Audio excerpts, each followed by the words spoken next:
Danke.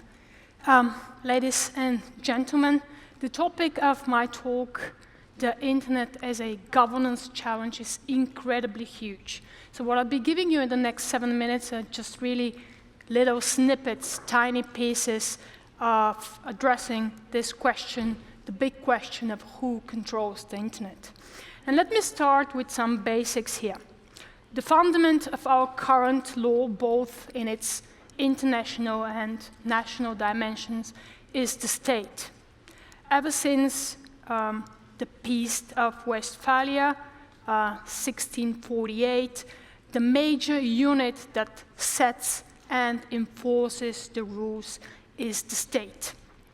And these rules, as we know, have been of a wide variety, banning certain crimes, making sure, of course, we pay our taxes, but also making sure that we are safe, that we have access to the educational as well as to the welfare system. So the power of states is in a sense enormous, but it is also constrained. And a key constraint that is very relevant for our talk today is state territory.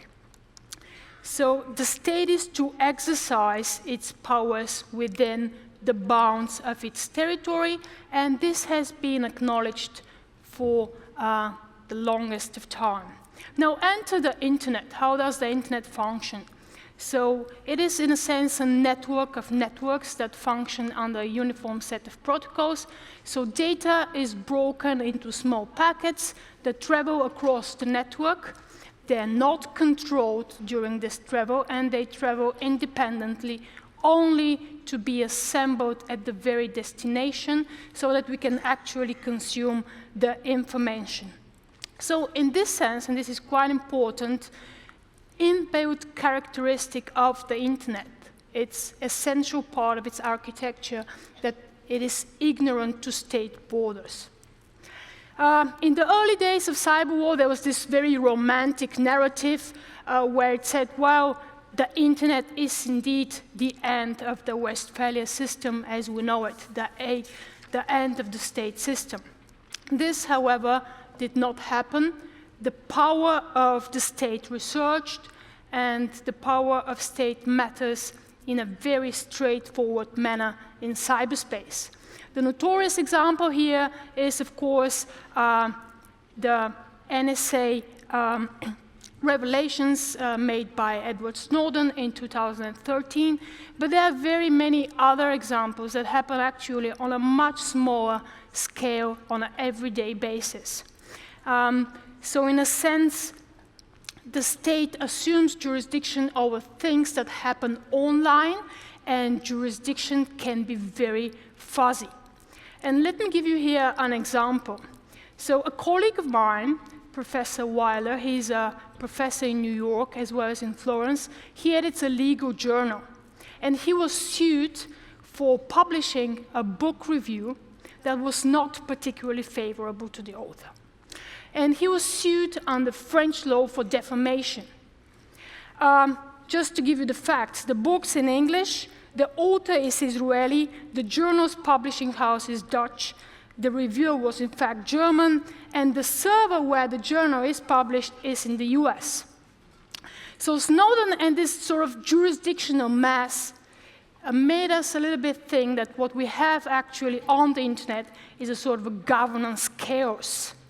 And this chaos, of course, compromises the rule of law as we know it, and the values that we associate with this rule of law: predictability, certainty, trust. This chaos also brings with it some negativity. And here, in a very tweet-like manner, let me give you just a few examples of this negativity. Big companies dominate and control our communications.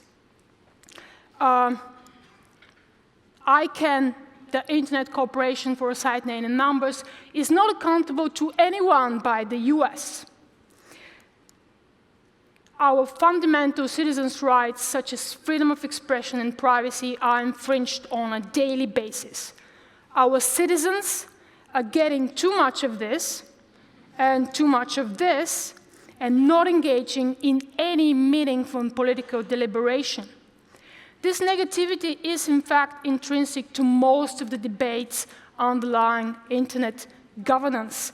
And some of the action that is actually taken, such as, for instance, Germany wants to create a national internet post-Snowden.